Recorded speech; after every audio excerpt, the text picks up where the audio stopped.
evening and welcome to Writers on Writing. I am your host, Dr. Brenda Greene, Executive Director of the Center for Black Literature and Director of the National Black Writers Conference at Medgar Evers College. Writers on Writing comes to you every Sunday and gives you, our listening audience, an opportunity to hear writers from the African diaspora talk about their work, their craft, and their lives. I'm very, very excited and pleased to have on the telephone with me the one and only Mitchell S. Jackson. Welcome, Mitchell. Hey, thank you, thank you. Yes, so good to have you here. And as I was reading your book and thinking about the fact that I was interviewing you, I remember when you first came to Medgar Evers College Yes, and began teaching composition. Little did I know that you'd have this outstanding debut novel. And so, just to share with our listening audience, Mitchell Jackson was born and raised in Portland, Oregon. He holds a master's in writing from Portland State University and an MFA from New York University. He teaches writing at NYU, Medgar Evers College, and John Jay College. And his debut novel, The Residue Years, was a finalist for the Flattery Dunham First Novel Prize, and it was the 2014 Honor Book Fiction for the Black Caucus of the American Library Association. Mitchell lives in Brooklyn, New York. And I think you also were on the short list for the Hurston Wright, if I'm not mistaken. yeah. We find out about that one in a couple of weeks. Yeah, hopefully, maybe good news. So congratulations Thanks. once again. Thank And you. just so that, just what people are saying about the Residue Years, Old Magazine, a fresh new voice in fiction. Roxane Gay from the New York Times Book Review, a powerful debut, full of impossible hope. Jackson's prose has a spoken word cadence, the language flying off the paper with percussive energy. There is warmth and wit and a hard-won freedom. And that's what I felt like as I was reading this book. The writing is really, really very, very courageous. It's very, it really hits you to the bones, and it really captures so many emotions and fears and challenges of people I know. Yeah. And, yeah. I was So hoping that would be the case. I know that those kind of people, I grew up around a lot of those kinds of people, and I just wanted to mainly just be honest about it.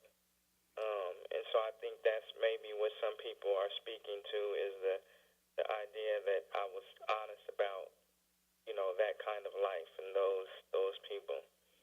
right, you were brutally honest, as they would say. So, what tell us about how you came to write this autobiographical novel. What was the motivation besides wanting to tell the story of people who were in this world or in your world? What was the motivation behind that? Well, it started off as a pretty, I guess, the personal motivation was I was incarcerated and I just didn't want to waste my time, and I thought that there were few things that I was capable of at that point that wouldn't be a waste of time. And so I just started to kind of scribble stuff down, just thinking, well, when I come out of here, I'll have 30, 40, 50 pages or so, and that'll be better time spent. And so when I came home, I kind of put those pages to the side, and I was a college student at the time, so I went back to school.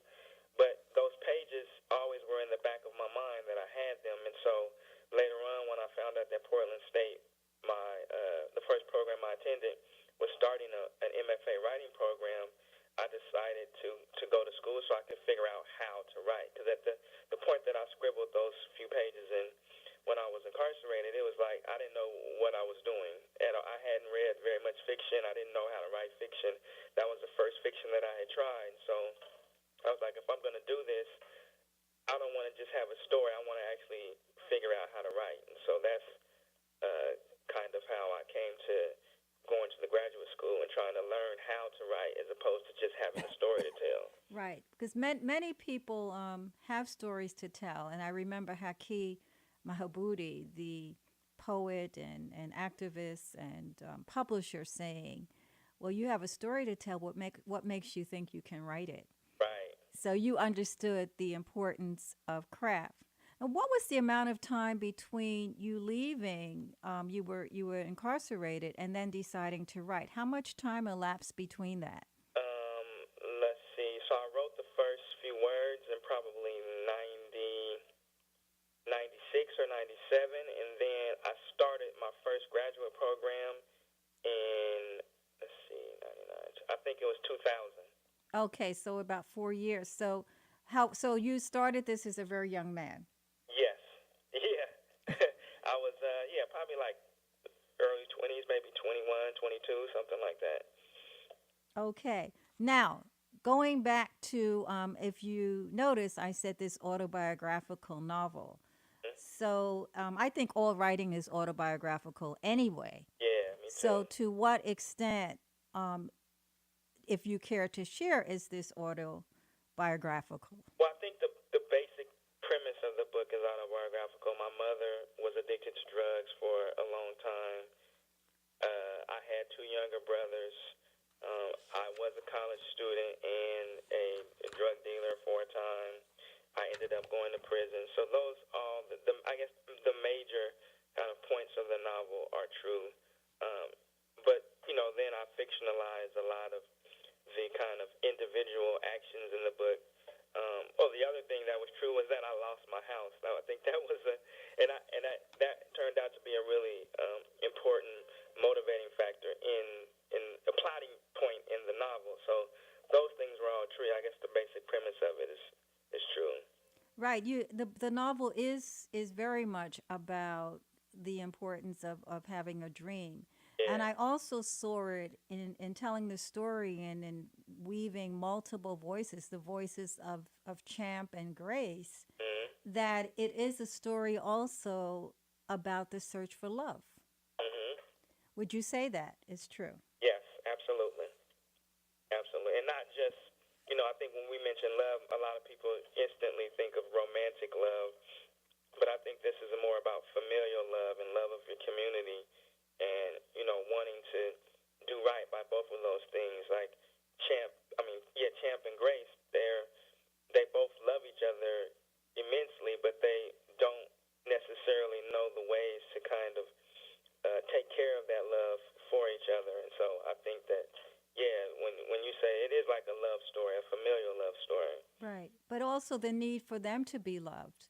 Yes. Because if you begin to examine why are Grace and Champ in the state they are, and why do they go outside of themselves and end up in these situations that really drag them down to the point of despair? What is it that's missing in their lives? Right. Right. Yeah. I guess I didn't. I mean, I have thought about it in that way, but the way that you put it, they both are kind of. They have a dearth somewhere, and they're both kind of trying to search and put something in that place. And I know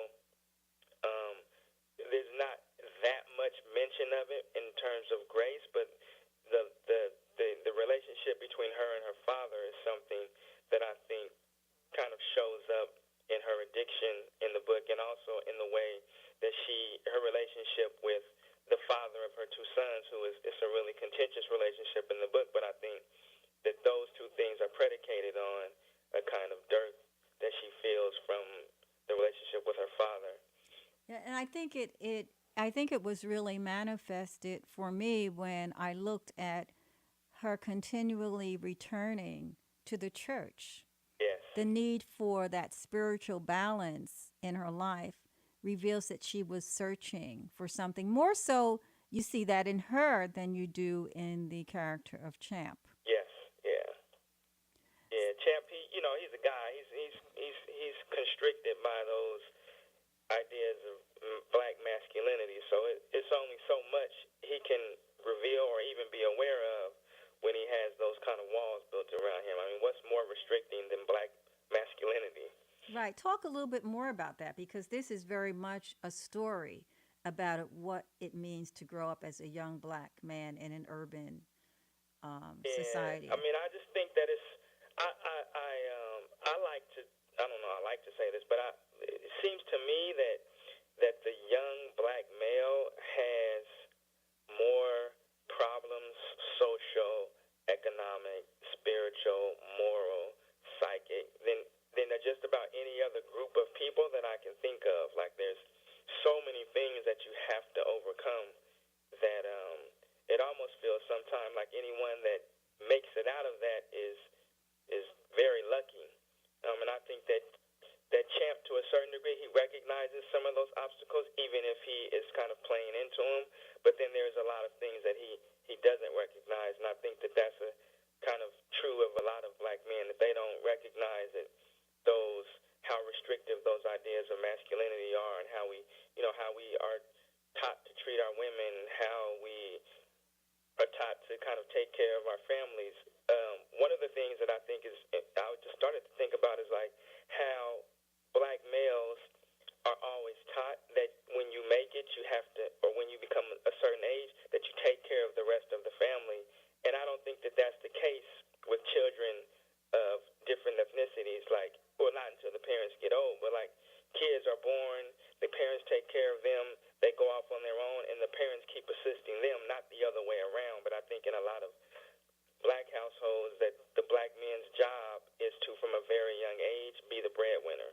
That's an interesting take on that. I had not thought of that. I'm not sure that I agree, but I think it's an interesting observation because some would say that there are too many households where the black male, because of economic situations, because of institutionalized racism, because of the his status as a black male, that it's harder to find work, and so that you have a situation where the woman ends up taking care of the man. I mean, some people would argue that from another point of view.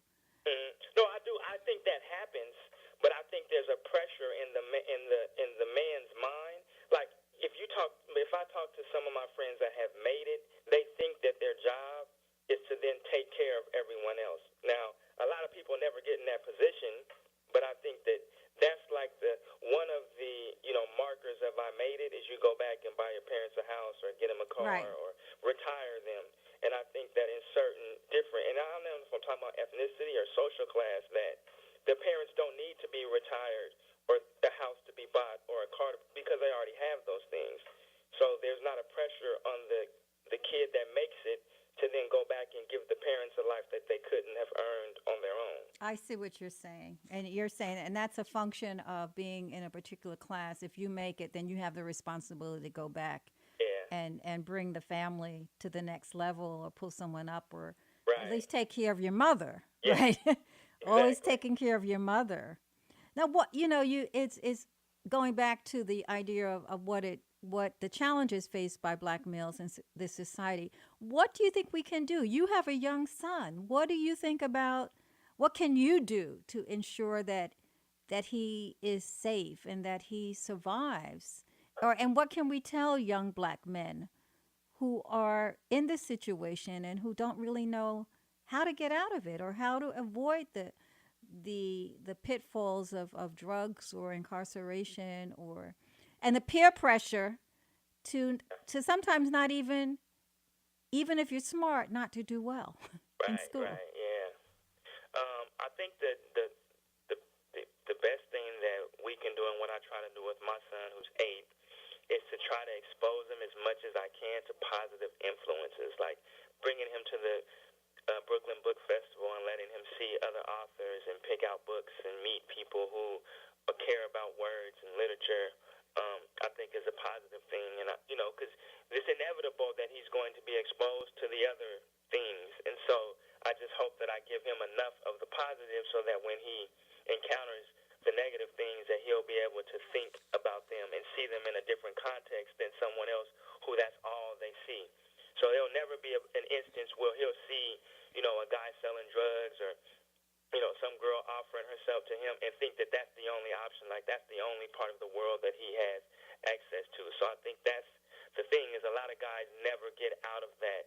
They never get another perspective. And so I guess the best thing is to try to give the young men, young women a different perspective so they can make more informed decisions. Right. So you can do that as the father of a son. Yeah. Can you offer some strategies or suggestions for what we can do as a community? Because we're losing so many Yes. men. What can we do as a community? Well, I think those same kind of programs, like the National Black Writers Conference, like if you were to take a classroom of kids or a school of kids to see that here are successful black people that care about words, that care about you, that are making a difference in the community, that are articulate, that people respect, and they get a chance to see that and interact with them. I mean, I don't see how that couldn't change their perspective, even if where they're going back to is some, terrible projects in Brownsville, Brooklyn. They still had that one glimpse of there is another life there for me. So I think programs. I think it has to be people though that are not only at home, but it also has to be public figures because they're so enthralled by people they believe to be successful, and they often think the success exists outside of their, circumference. So I would say that it would have to be people in positions of power that kind of reach back. And I mean, it's already happening. I guess we just keep doing it. Right. You have programs like what Susan Taylor's doing in the National Mentors Movement, and then you have many of the organizations that are giving back and Yeah. and mentoring, and you have organizations with the after school programs. I know in the city they just were able to bring more money into after school programs and make longer school days. Yeah, I'm working in one of those now, the Book Up program with the National Book Foundation. I go to a middle school in I think it's Flatbush, Brooklyn, I guess, Yes. and read to the kids for an hour after school once a week. So, and it's always they only choose published authors, so it gives the kids a chance to not only read but to interact with people who are actually creating the work as well. Well, I think I agree that that's extremely important. So we can go back. We're talking about the black male, but you also another tragic figure, of course, is Grace Yeah. in this novel. You decided to use multiple voices and to tell her story. And what are you saying about mother-son relationships or about the challenges facing women? Yeah. Well, I think that again, in the type of community that I'm talking about, that the mother-son relationships get inverted very early on. Like Champ is really the father figure Yes. in that relationship, and so when you lose a mother to drug addiction at 10 years old, then what is your recourse but to try to become a man, and then try to help her in the best way you can. So I think that's probably the main kind of thing that happens is that the relationships are inverted. And I also think that something that often people don't want to hear because we love hearing the positive stuff is that sometimes people don't beat their addiction, and that's just the reality of it. Or it takes a very long time, and so I don't know when the last time my mother used drugs is. I would hope that it was years ago, but I don't know. And so I wrote an essay about that. This essay called Matrimony, where I make the claim that drug addiction is like a long-term marriage, and sometimes you have breakups or you get mad at each other, and then you come back to your partner if the groom being the addiction. So I think that the book is kind of honest about that idea too, that you just never know, and even if you are clean, you're only one problem away from relapsing. Right, and you really show that in a very, very stark way, and a reminder that addiction is a disease. Yeah. It really is a disease because it manifests itself in alcoholism and drugs and sex and in many different ways. Yeah. Yeah, let's go back to the process that you used to write this book. As a writer, what is your writing process like, and what process did you use in writing this book? Well, I think my process is different now writing because, as I said, I didn't know how to write when I wrote this book, so I tried everything. I tried first person, third person, second person, present tense, past tense. I was just trying out everything because I was trying to see what I was capable of. But one of the things, it was 2 points that I think really helped me along, and one of those was um, being introduced to John Edgar Wideman's work, and particularly a story called Wait, or titled Wait, um, where the story begins, what is it? My mother's a weightlifter, you know what I mean? And that particular phrase, you know what I mean, piqued me because it sounded like my native language. Yes. And so when I studied Wideman and I became familiar with more of his work, I realized that he was blending those two worlds, and that was something that was a possibility for me. Like James Baldwin is possibly my favorite writer, but for as much as I love Baldwin, he rarely seemed to me to be blending those two dictions. Even if he was writing, if Bill Street can talk, it seemed like for his narrator, which is usually third person, was a narrative that almost had like the academic King's English. So that's the one point, and then the next point was I studied with a man named Gordon Lish, who I admired a lot, and one of the things that he told me was that I had an ear. And so I really started to kind of pay attention to the acoustics of a sentence, and sometimes the acoustics of a sentence even drives the content of my work. So are you actually reading aloud as you're writing? I'll write a passage, a page or so, and then I'll read it. Yeah, and if I hit a false note, or what's a false note to me, then I'll go back in. I've been doing that all day, actually. Okay, okay. So who are you reading? Who are the people in your life who you read? You mentioned John Edgar Wideman and Yes, Gordon Lynch. very much so. I'm writing an essay collection, or hopefully finishing my essay collection, and so I've made it a point, particularly to read essay collections. So I read Henry Louis Gates Jr. What is it? 13 Ways of Looking at a Black Man. Yes. Yeah, 13 Ways of Looking at a Black Man. Mm-hmm. I am reading right now a book called The Empathy Exams by a lady named Leslie Jamison. I went back and read Notes of a Native Son. These are the ones I was reading over the summer. I read a fiction book by a young black poet named Saeed Jones. I don't know if you're familiar with him, but his book just came out, I think, at the beginning of this month. So I took a little break and read some poetry. But yeah, mainly it's just nonfiction right now, and essays. Okay, so you're working on your next book, your next group of writing. Yes. Okay. It's an essay collection called Head Down, Palm Up. Okay. So you mix a lot of genres. There's a way that there seems that there's a lot of rhythm in your writing, and that has to do with what you're saying and having an ear. Yeah. But does music influence your writing? Not Would you say? really. Mm-hmm. I know people that can even listen to music while they're writing. I can't do that, but it's not the most academic thing to say. But I grew up around a lot of slick talking guys. Right. To me, they're just poets, or they're not just poets, but one of the things that they are poets. And so I paid a lot of attention to how the men in my life spoke when I was young, and I was really enamored by a lot of the things that they would say. But I think now I can see how it services how I put together a sentence. So, like some people would come up reading poetry. Well, I didn't come up reading poetry, but I did come up listening to people who were spoken word poets and didn't even know it, really. I understand that.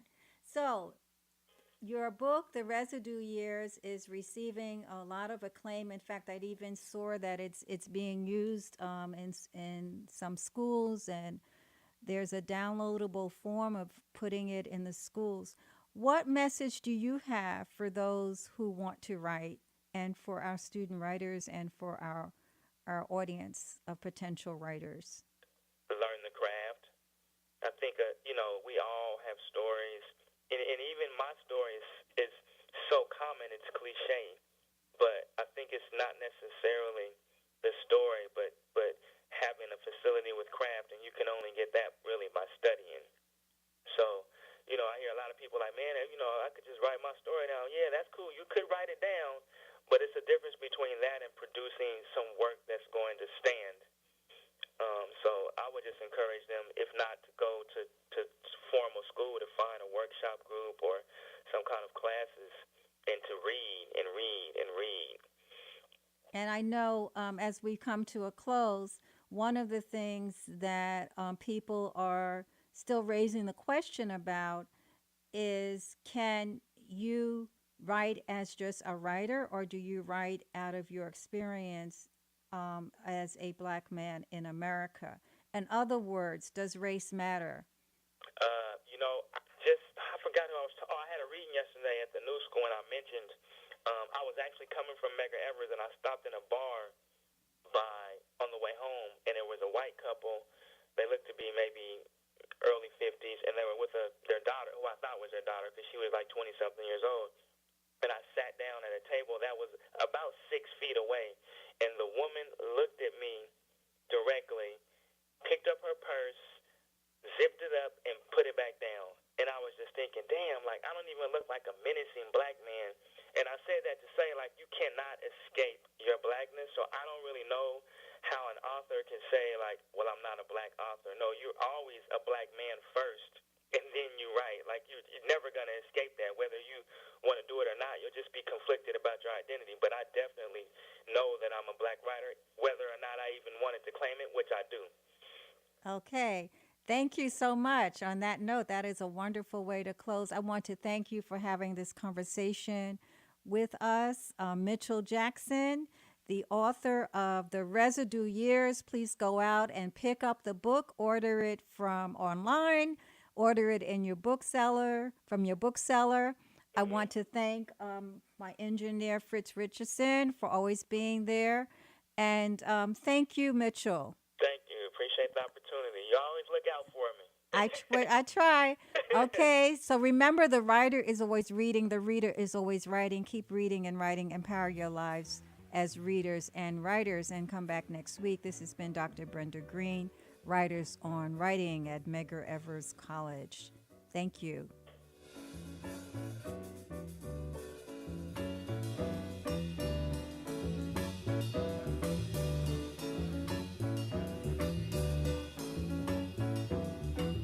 Song was inspired by a poem written by Langston Hughes. I'm sure most of you have heard of Langston Hughes. And he wrote a poem about rivers, and we call this song I've Known